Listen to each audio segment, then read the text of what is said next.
Hello my dear friends, so welcome back, welcome to your channel Cooking Astrology. I know many of you are waiting for this video for so long. So today in this video, let's try to understand the Navamsha chart in Vedic Astrology. What exactly is D-9 chart? What is the meaning of Navamsha? What are the steps required while dealing with the Navamsha chart? And what is the importance? Why we need Navamsha chart? Also, all the misconceptions related to this chart, like Navamsha chart, it is the chart of marriage. It symbolizes like spouse, or like Navamsha chart, the planets in the Navamsha chart, they are going to get activated after the age of 35. There are a lot of misconceptions over there. Even in the comment section of my YouTube channel, many of you are asking me, like, suppose same predictions can be applied to the D9 chart as well. Suppose Mars is posited in the second house, I give some kind of a prediction. So many of you are asking, can we relate this thing to D9 chart as well? The Raj Yogas, Dhan Yogas, Lakshmi Yogas, that same yogas can be applied to the D9 chart as well. So today in this video, I'm going to clarify all the answers, and I request you to please watch this video till end, guys, because this video is just for the educational purpose. First of all, if you want to understand the Navamsha means the 9th division of a zodiac sign.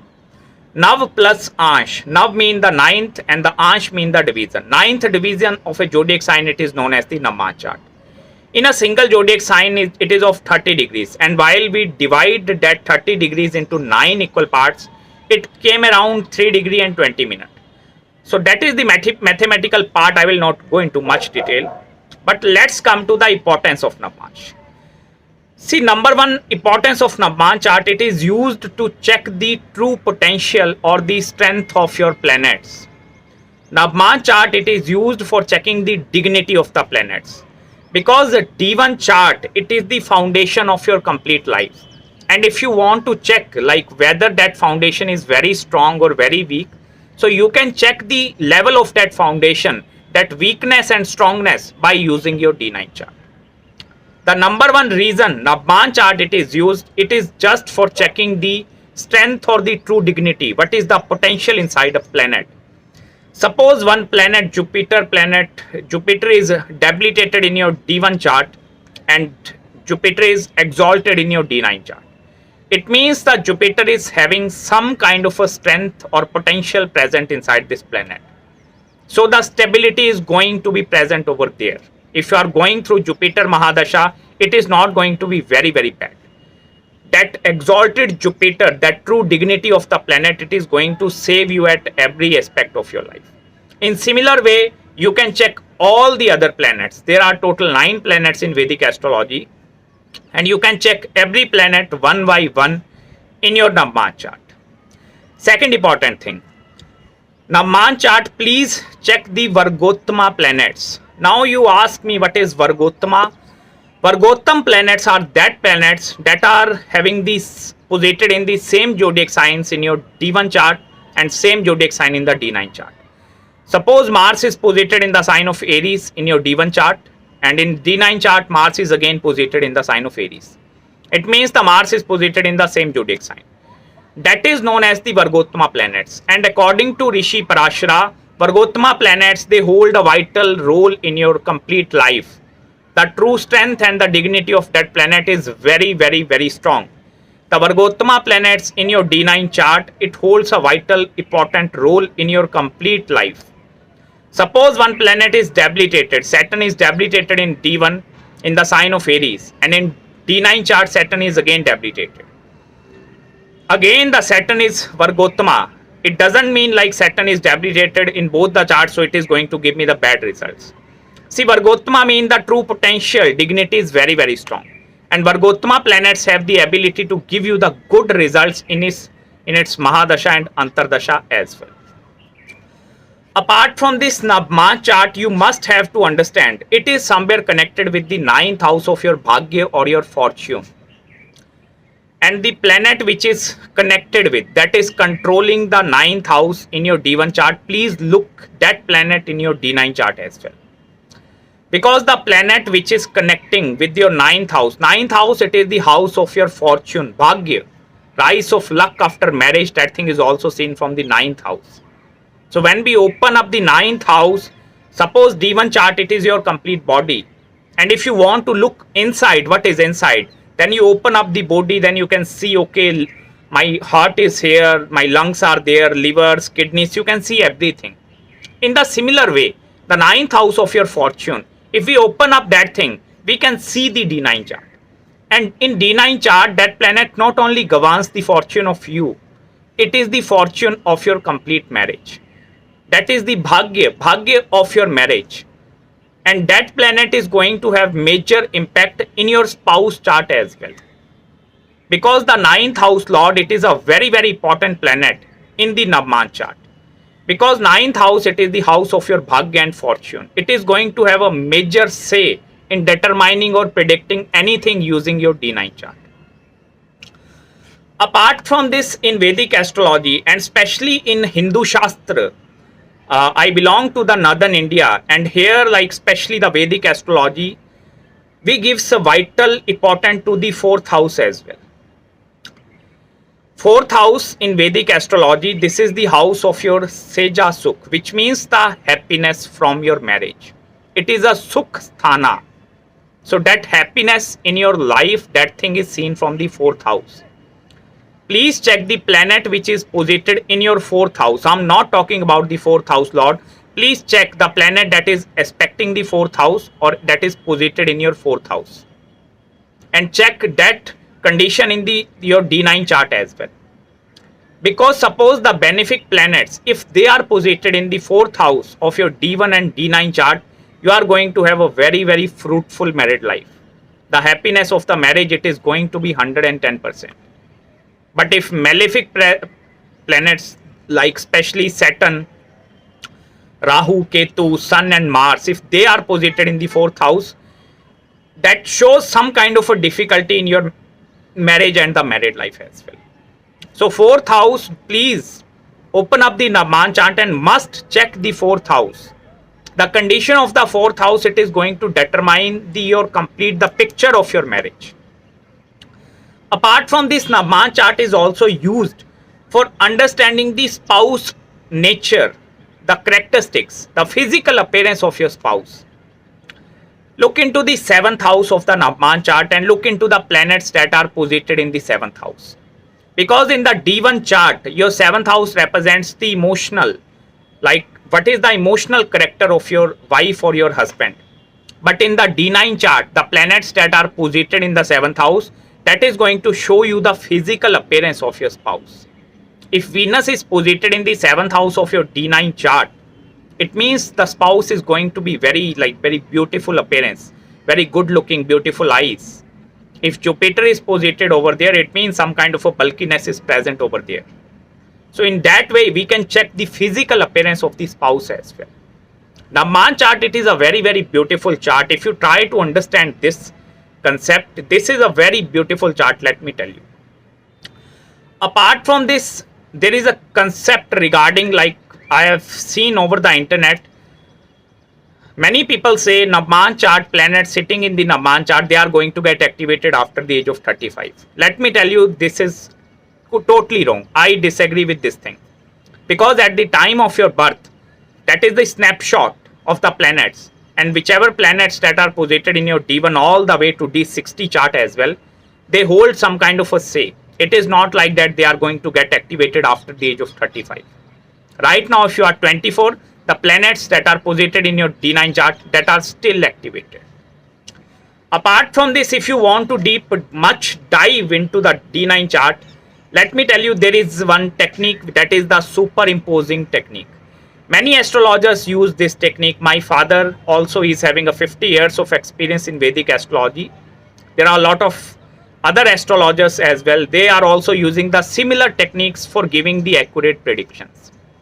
Superimposing technique, just look into your D1 chart. What is the ascendant? Look, what is the ascendant of your D1 chart?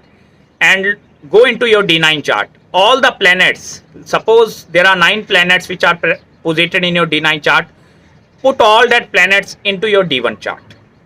That is the superimposing of the planets from D9 to your D1 chart. In that way, you can easily check or determine the strength of the planets in your Vedic astrological birth chart. What is the true potential? But along with that, please don't forget to use the D1 chart as well. Because if you are solely understanding the D9 chart, if you are just picking the D9 chart and start giving predictions, it is not going to work, let me tell you. Because all the divisional charts, they came from that one single chart. The mathematical calculation of the D9 chart, that is purely based upon your D1 chart, and it is a very, very, very important chart. You cannot neglect this chart and directly deep dive into the D9 chart. Because if you are deeply diving into the D9 chart, you must have to have basic understandings regarding the D1 chart. Only then you can go into the D9 chart. Because then the role of nakshatras will also come into play. Because in one zodiac sign, there are total 3 nakshatras. In that nakshatras, that is around 30 degrees, there are 4 padas. So we are dividing 13 degree into 4 pada as well. So you have to have the basic understanding regarding the nakshatras as well. Then you can go into the advanced concept of the D9 chart. Apart from this, in the D9 chart, you please must check the position of the kendras. Kendra mean the quadrant houses. 1st, 4th, 7th and 10th house. These houses are very, very, very, very and very important houses in the D9 chart. Look at the planets that are posited in the D9 chart. Because the planets that are posited in the quadrant, that act as a foundational, that act as a major stability in your life. They are going to give you some kind of a stability. And there is something very karmic. You have got that kind of a planets in your quadrant houses. And if more benefic planets are posited in the quadrant houses, you are going to get a lot of name, fame, recognition, money, monetary gains and everything in your life. Suppose your quadrant houses in the D9 chart, they are occupied with the benefic planets. It means you are a blessed soul, let me tell you. But if malefic planets are posited in the quadrant houses, your life pattern, it is going to be very tough, very complicated. You do not get anything very easily in your life. So that is why you must have to understand the concept of the quadrant houses as well. Because in D9 chart, quadrant house, it represents that kind of a stability of your complete life. What kind of a pattern you have to go through till the age of 80 and 90 in your complete life. So that is why that planets hold a vital important role. Apart from this, if you want to check the true strength, look into the placement of your ascendant lord as well. Because suppose you are Libra ascendant in the D1 chart and Libra rising in the D9 chart as well. So there is no major shift in your life. But suppose if you are Libra in the D1 chart and some other ascendant in the D9 chart, it means there is a major shift in your life. Because in many astrological birth chart, sometimes the ascendant is going to be same in D1 and D9 both the charts. So if you are having that kind of a thing, it means the life pattern is not going to change much. After marriage, there is no any kind of a major changes that are going to happen in your life. But if the ascendant it is going to change, then there is some major shifting that is going to occur in your life. It means that kind of a transformations that are going to you will get through your Navamsha chart into your life. Also, you must have to understand that Navamsha chart, it is not only the chart of your marriage, married life and this thing. You can check every other aspect of your life, marriage, career and each and everything using the D9 chart. But especially use it for checking the strength, the true potential of the planets. Because according to Rishi Parashara, your D9 chart, D10 chart, D12 chart and D60 chart, these 4 charts, they plays a vital important role in determining the true strength or the dignity of the planets. Apart from this, please check the planets that are posited in the sign of Scorpio and Aquarius. These 2 signs are the most karmic signs in Vedic astrology. Scorpio, it is the sign, and Aquarius, because these signs are co-ruled by Rahu and Ketu. And Rahu and Ketu axis, it plays a vital role in determining your karma or pending karmas that are associated with your present birth. Please check the planets that are posited in the sign of Scorpio and in the sign of Aquarius in your D9 chart. That planets somewhere act as a major obstacle in your life. If planet Sun is posited in the sign of Scorpio, it means the father act as a major obstacle in your life. If some other planet, moon, is posited in the sign of Scorpio, it means the sufferings from the mother, it is going to be present over there. So you must have to check the Scorpio and the sign of Aquarius. It's good if no malefic, no benefic planets are posited over there. But if some planets are posited in that two signs, it means there is some karma which is associated with that sign, and you have to fulfill that karmas after your marriage. Also, please don't judge the Navamsha chart solely, let me tell you. Please look into your D1 chart first, make a proper understanding, and then deeply dive into the D9 chart. Please read these two charts simultaneously. Do not read these charts alone and alone. Because if you read both charts simultaneously by using the superimposing technique as well, you are going to learn more about yourself. You will understand who I am actually, what is my core personality. You are going to learn many things. Suppose you are Libra ascendant in the D1 chart, it means you are a very diplomatic and very charming personality, that maintaining a proper relationship aspect, that balance. But suppose in the D9 chart, you are a Scorpio ascendant. It means you are having some energy of Scorpio which is present inside you. Because that is your own personality. That personality which you are going to shift after marriage. That is your D9 chart. And you can predict everything regarding to your spouse, marriage, career, profession, everything. Just make the 7th house ascendant. Make the 7th house of D9 chart your ascendant. And that is the chart of your spouse. You can look at any kind of a thing, career of the spouse, disease, money, perspective, everything. Just make 7th house the ascendant and read the Navamsha chart. You will get the better understanding of your spouse by just reading that kind of a thing. So that's it guys from my side in this video. I hope you like the analysis.